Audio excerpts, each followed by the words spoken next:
Salom. Mevali daraxtlar faqat meva yetishtiradi deb o'ylaysizmi? Aslida ular juda sirli. Keling, 5 faktni bilib oling. Birinchi fakt. Olma daraxti ustida turli xil mevalar o'sishi mumkin. Ha, ilmiy tajribalar orqali bitta daraxtda olma, nok, gilosni payvandlab o'stirish mumkin. Bu fruit salad tre deyiladi. Ikkinchi fakt.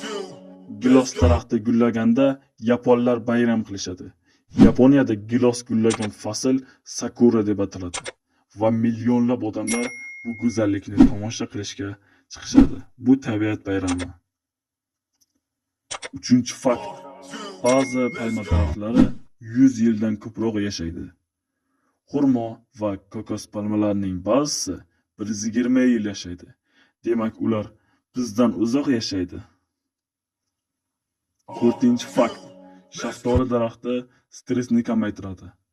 Olmalar vitamin bo'lsa, shaftoli daraxti atrofga ijobiy muhit beradi. Olimlar buni botanik terapiya deyishadi. Beshinchi fakt. Mango daraxti hindlarda muqaddas sanaladi.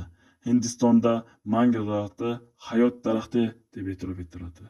U to'ylar, bayramlar, hatto ibodatxonalarda ishlatiladi. Mevalar bizni boqadi, daraxtlar esa tabiatni go'zallashtiradi.